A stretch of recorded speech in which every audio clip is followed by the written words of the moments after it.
Good evening. My name is Matthew Mize, and I will be speaking to you tonight about the financial crisis and the bailout of GM, Ford, and Chrysler, also known as the Big Three. We have all felt the significant impacts of the economy, whether you are a doctor or a construction worker. Unemployment and prices at the gas pump have reached record heights over the past several months. But what effect has this had on the three leading American motor companies? Today we will take a closer look at how these companies boomed before the bailout and now how they are trying to stay afloat without asking for another favor.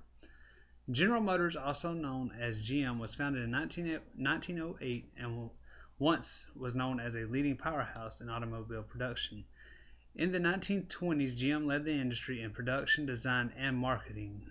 GM took advantage of World War II by supplying more aid than any other company in its industry. By the 1950s, GM introduced the Corvette. Automobiles now were being made as beautiful as they were fast through the 1980s and 1990s.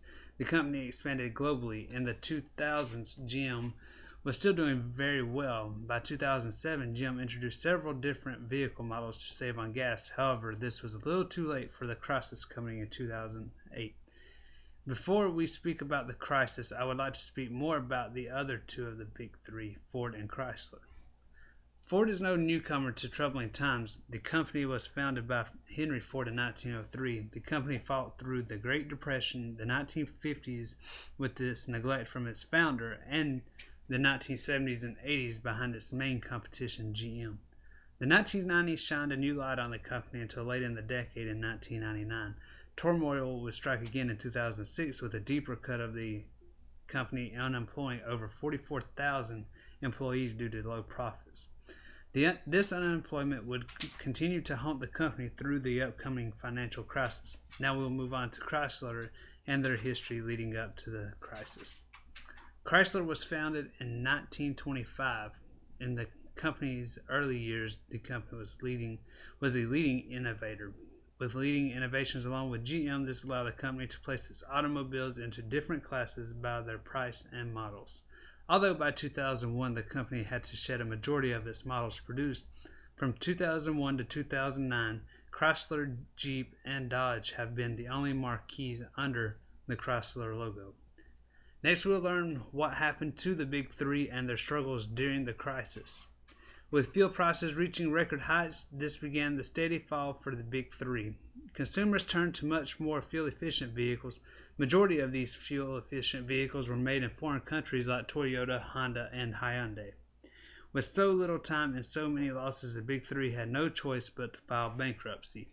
In 2009, GM finally succumbed to filing bankruptcy. The company received $49.5 billion from taxpayers. Doing this allowed the company, along with Chrysler, to keep from running into a cash shortage. But what happened to Ford? Would the company hit rock bottom, ask for a bailout, or would it see through to the end as just another challenge to overcome?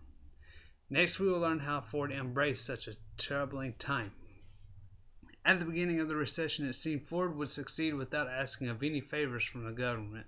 This seemed possible until GM and Chrysler were realigned due to their recent new funds. To keep up with the competition, Ford requested a loan, not a bailout, of $5.9 billion.